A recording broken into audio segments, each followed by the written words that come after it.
Saya ingin langsung ke Bang Yudi. Tadi tidak logis dan tidak benar. Boleh ditanggapi, silakan. Saya terasa lagi di sidang pra-peradilan gitu. Baik. Apa yang disampaikan oleh Bang Patra itu permohonan semua gitu. Ya. Nah, tapi tentu saya akan menjawab dari persepsi penyidik ya. Baik. Bahwa ya pertama tentu ketika KPK menetapkan tersangka, tentu sudah melalui proses uji yang benar.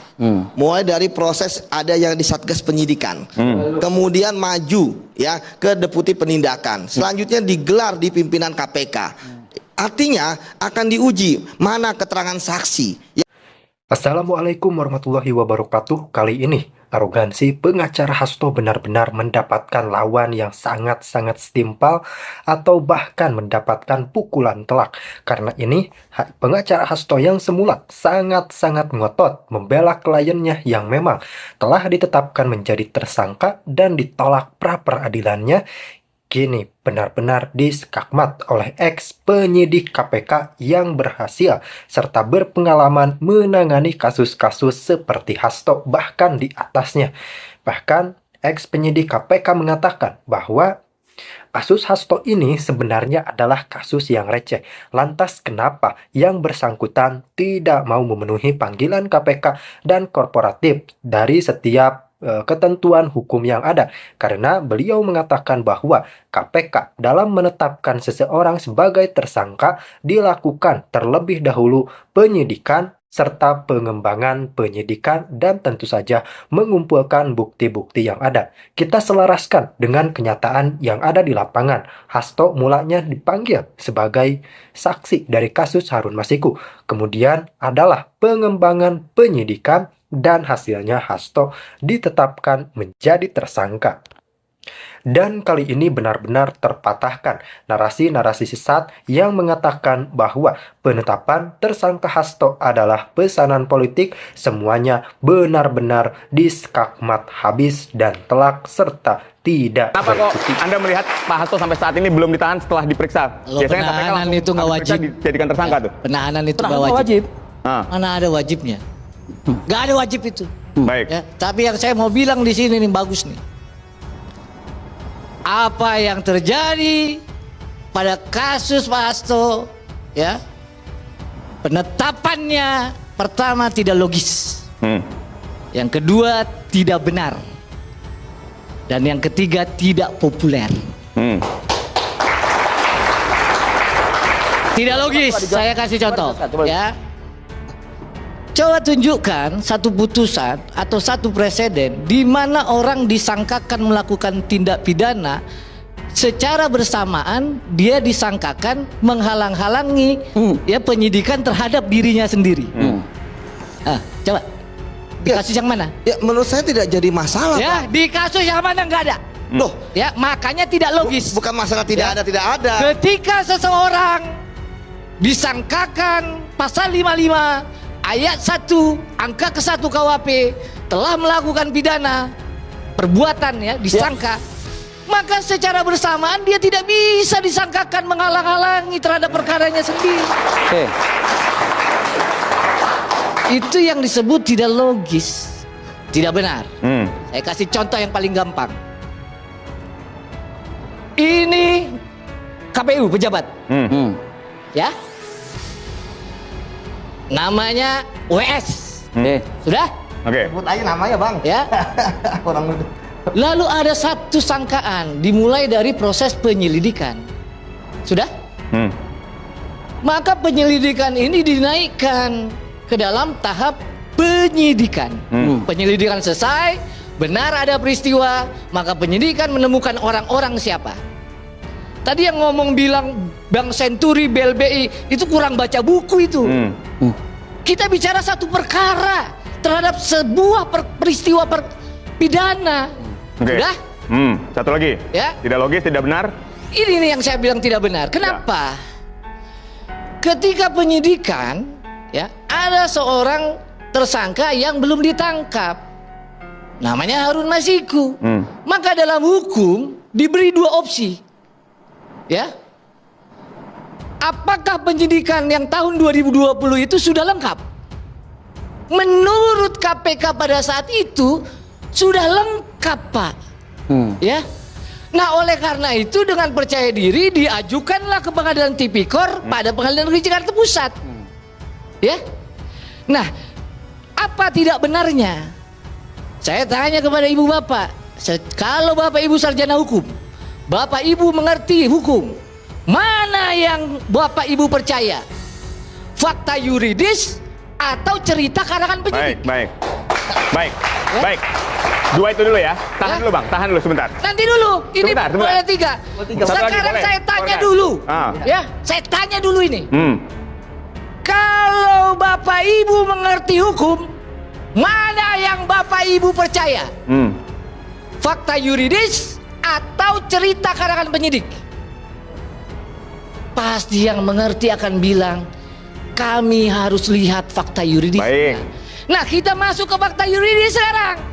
Sudah 2 persidangan. Yang pertama perkara secara bersamaan, ya, perkara Wahyu Setiawan dan Agustiani Tio dan Saiful Bahri sudah disidang. Apa fakta yuridisnya? Fakta yuridisnya pada halaman 166 dan 167. Ini fakta yuridis, Pak. Bapak masih ngerti nih? Baik, silakan. Setelah diperiksa saksi-saksi, diperiksa ahli, diperiksa petunjuk, diperiksa yang namanya bukti terdakwa juga. Fakta yuridis bilang pada tanggal 13 Desember 2019 di Grand Hyatt Saiful Bahri dan Doni Tristikoma bertemu Harun Masiku. Baik. Ya, setelah itu apa katanya? Saiful Bahri memberikan uang operasional. Baik, saya potong Ya. dulu. Saya potong dulu sebentar. Saya mau persingkat Baik, sekarang, ya. ya. Ini fakta yuridis Ya. yang terakhir bahwa menimbang bahwa berdasarkan fakta-fakta hukum yang telah majelis pertimbangkan, telah terbukti adanya kerjasama yang erat antara Wahyu Setiawan, Agustiani Tio, Baik. Saiful Bahri, Harun Masiku serta Doni Tristikoma. Ya. Oke, Di Bang Patra, mana? kami sudah mendapatkan Sama poinnya. Kristianto. Kami sudah Di mendapatkan poinnya. mana? Ini durasi kami singkat. Saya ingin Ya. langsung ke Bang Yudi. Oke. Tadi Di tidak mana? logis dan tidak benar. Boleh ditanggapi, silakan. Saya terasa lagi di sidang pra peradilan gitu. Baik. Apa yang disampaikan oleh Bang Patra itu permohonan semua gitu. Ya. Nah, tapi tentu saya akan menjawab dari persepsi penyidik ya. Baik. Oke. Bahwa ya pertama tentu ketika KPK menetapkan tersangka tentu sudah melalui proses uji yang benar. Mulai dari proses ada yang di Satgas Penyidikan. Kemudian maju ya ke Deputi Penindakan. Selanjutnya digelar di pimpinan KPK. Artinya akan diuji mana keterangan saksi yang menyatakan Pak Hasto seperti ini. Buktinya apa? Ya, dokumennya apa? Apakah ada alat rekaman pembicaranya seperti apa? Saya pikir kalau masalah alat bukti ya tentu kalau saya menyatakan clear lah kalau KPK, silakan saja. Kemudian yang kedua, bahwa ketika KPK kemudian menemukan bukti yang baru gitu kan tidak harus dengan putusan-putusan sebelumnya, ya kan? Ini sesat ini. Sesat ini. Ini sesat ini. Ya. Enggak dong, Bapak, ya. Bang. Ingat loh, putusan itu Sesat. kan terhadap terdakwanya siapa? Ketika ada bukti baru, ada keterangan saksi baru, itu kan bisa. Kenapa? Abang yang jangan ngomong Kenapa seperti saya itu. bilang sesat? Ah, Ya. Kita harus bedakan antara peristiwa pidana. Ya. Loh, kan peristiwa pidananya beda. Apa yang Ini- jadi terdakwa? ini mana beda? Kan sebelumnya terdakwanya siapa? Yang Abang berpikir dilakukan dong. oleh penyelidikan itu menemukan peristiwa, ya, menemukan peristiwa. Peristiwa pidananya sudah ditemukan, makanya kemudian Peristiwa mereka pidananya masuk adalah jadi tersangka kan? suap terhadap Wahyu Setiawan. Oke. Iya, suap, makanya bersama-sama. ya kan? Maka dalam hukum acara setelah penyidikan Ya. naik ke tahap penyidikan. Iya, sudah penyidikan Di tersangka. tahap penyidikan itulah Tersangka. ditentukan siapa pelakunya. Sudah kan? Ya. Nah, kalau dia sudah ditemukan pelakunya, apa bahaya you punya statement? Ya. Loh. Setelah ada fakta yuridis, Iya. setelah semua diperiksa, Iya. nambah lagi dalam satu perkara nanti. Jadi Wah. kira-kira begini, Bang. Nggak masalah Bang, ketika ada tersangka baru.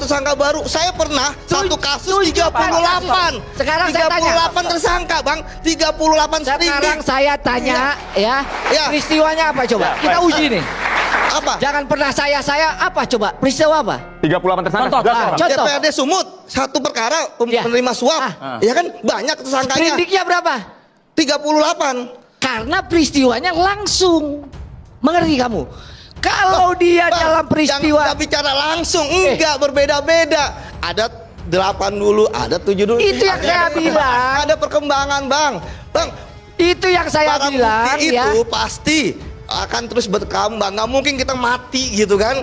Itu yang Masa saya ketika ada bilang. pengembangan perkara, Itu yang saya pengujian bilang di dalam peristiwa pidana, penyidik punya kewenangan untuk menentukan siapa tersangkanya. Oke? Kewenangan berdasarkan alat bukti yang cukup, Ya. nggak mengada-ngada. Itu ada. Nggak ada lah pasti. Nggak ada rekayasa, ya. nggak ada alat bukti yang Kalau diada-adakan, ini Bang. belum Nggak mungkin. disidangkan, Iya.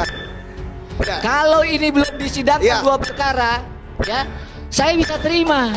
Ya. Bang Patra, ini kenapa pihak dari Pak Hasto ini mengajukan pra-peradilan? Karena tidak sah.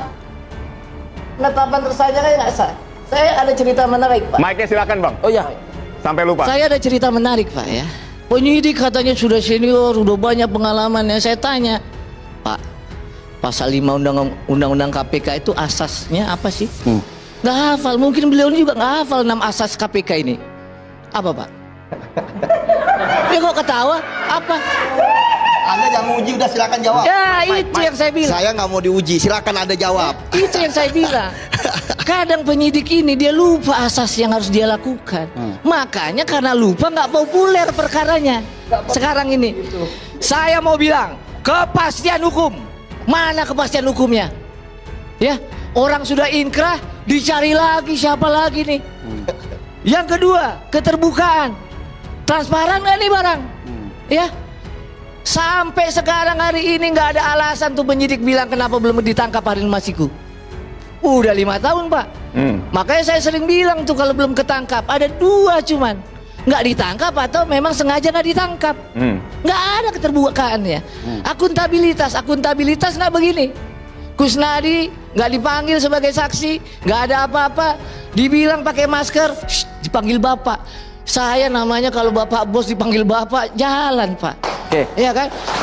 Kepentingan umum, masih banyak kepentingan umum yang banyak. Proporsionalitas, anggaran berapa dikeluarkan untuk perkara yang nilainya 200 juta. Dan penghormatan terhadap hak asasi manusia. Jadi yang saya mau bilang, kenapa nggak populer, terbelah masyarakat dan bisa nggak percaya ini, dan banyak katanya ada unsur-unsur politis di belakangnya, karena memang tidak logis, tidak benar, tidak populer, Pak. Jadi ini yang disampaikan oleh Bang Patra narasumber saya ini sudah cukup konkret begitu. Nah, saya minta lah kepada Bang Yudi, selamatkan penyidik-penyidik Anda yang masih ada di dalam KPK itu saat ini, karena itu sudah dibuka oleh secara gamblang nih. Ya, Bang itu kan Patra nih. pendapatnya Pak Patra. Kan belum tentu benar juga. Itu yang pertama. Artinya profesionalitas dari penyidik itu Bukan pasti pendapat ada. saya, Pak. Sekarang giliran saya Itu ngomong, Bang. fakta yuridis. Ya, silakan.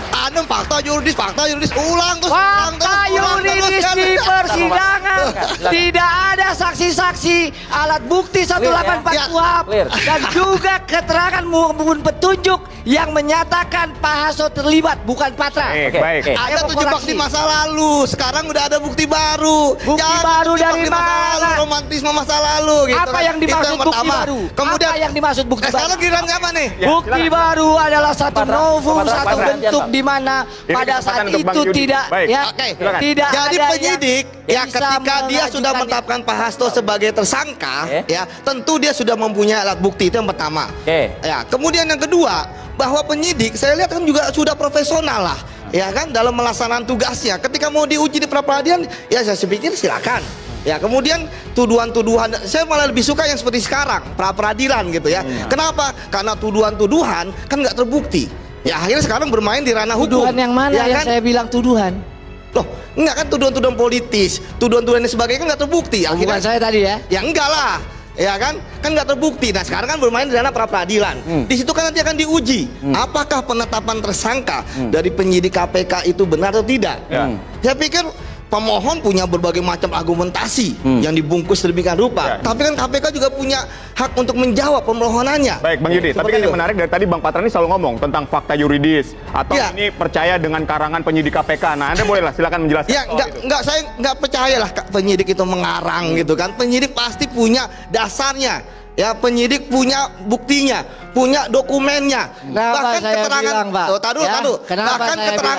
Ya. bahkan penyidik KPK pun tidak akan mendasarkan kepada keterangan saksi saja. Sebab saksi pasti akan mencabut ketika misalnya ada tekanan, ketika nasi dia berubah, itu pasti. Jadi gitu ada kan? barang bukti ya? Pasti ada lain yang mendukung. Penyidik ini kan kredibel ya. Ya, Jam terbang kredibel lah. cukup. Kan mereka bukan anak kemarin sore dalam penyidikan. Nggak mungkin ada rekayasa di KPK. Ketika pun misalnya ada perintah dari pimpinan, pasti penyidik tidak akan mau merekayasa bukti, tidak akan mau membuat keterangan palsu seperti itu. Jadi Saya pikir tegaskan ini udah clear and distinct lah. bahwa dalam perkara Pak Harun Masiku, entah perkara lain, ya, Pak Yudi mungkin perkara lain mantap, ya, di perkara lain oke, di perkara lain bagus, tapi yang saya bisa pastikan, Ya. dalam perkara yang melibatkan klien kami, Pak Hasto Harun, ya, Pak Hasto Kristianto, tidak logis, Oh. tidak benar, dan tidak populer. Baik. Jadi Anda mengatakan pra peradilan nanti akan membuktikan segalanya begitu? Nanti kita main 21 Januari Baik, 2025. tapi yakin nggak pra peradilan menang? Kalau tadi Anda punya mengatakan fakta Sudah kurang lagi yuridis. Anda mendengarkan Iya, betul. Itu yang harus- Saya, Pak, ya, belum pernah dalam karir saya sebagai lawyer KPK mengeluarkan 4 sprindik. 2020, 2023, 2000 kemarin 2004 Desember 2 tanggal 23, ya. Dalam satu perkara. Nah, boleh dijawab. Ya, kalau emang abang setiap saat menjadi pengacaranya Ya. para tersangka korupsi kan nggak juga, bang. Dalam Ada yang namanya satu sprindik utama, perkara. ada namanya Ya. sprindik tambahan ketika Ya. membutuhkan penyidik lagi, Oke. kan sprindik tambahan. Kalau Sama. belum ada yang diperiksa, pengembangan, satu sprindik. ya. dua terkait dengan suap sama menghitung penyidikan. Clear lah. Kalau belum diperiksa, itu boleh kita berdebat. Oke. Kalau dalam persidangan disebut nama yang lain, itulah namanya pengembangan. Itu harus dipahami begitu, Pak. Kan pengembangan itu Secara fakta sejajar, persidangan, Bang. ya. Proses peristiwanya sama, ada di Malang tuh, sampai 1 bus tuh. Boleh dia masing-masing. Tetapi kalau sudah buktinya diuji, lalu fakta yuridisnya tidak terlibat, Oke. jangan masuk ruangan tiba-tiba, kita cari lagi yuk. Itulah yang namanya melukai asas kepastian hukum. Ya. Gitu loh. Bang, jadi hukum Jadi itu harus kepastian ditegakkan hukum walaupun itu, langit runtuh. Sepakat kan, Bang? Makanya saya bilang, mana yang masyarakat lebih percaya antara bukti-bukti yang sudah diuji di persidangan menjadi fakta-fakta yuridis dengan karangan penyidik. Oke, baik. Baik. Itu aja. Ya, Terakhir Anda. penyidik kan tugasnya nggak melakukan karangan indah gitu ya. Penyidik melengkapi berkas yang nantinya akan diuji di persidangan. Itu sebabnya kenapa KPK kan ada penyidik, ada jaksa. Jaksa sudah menemani dari proses awal. Ya, termasuk bagaimana teknisnya sprindik itu, apakah primer ataukah subsidiar, apakah akhirnya dua-duanya primer gitu ya. Itu pasti sudah kerjasama Jadi mereka. 2 latar penyidik dari jaksa dan penyidik Udah ini. bekerja sama dalam Ya. kasus ini, sehingga kemudian makanya tadi saya katakan kan KPK tidak mungkin membuka semua bukti dalam proses penyidikan ini. Itu sebabnya Kenapa kenapa cerita KPK itu belum tentu benar? Karena ketika nanti diuji, ada kok terdakwa yang bebas. Ketika ada perbuatan pidana, oh ternyata bukan pelanggaran pidana, Bang. onslah dia lepas. Singkat, bukti-bukti apa yang nanti akan dihadirkan di pra peradilan? Bukti-bukti Ya. yang akan di peradilan, kita tunggu tanggal main. Wah, tunggu Tapi tanggal mainnya. ya terakhir, ya memang penasihat hukum nggak ada yang mengatakan bahwa klien saya memang seperti ini, pasti membela itu kan. Jadi menurut saya itu adalah hal yang biasa dan dinamika itu. Bela saya itu Di pakai fakta pengadilan. yuridis, jangan ngarang. Baik, pemirsa.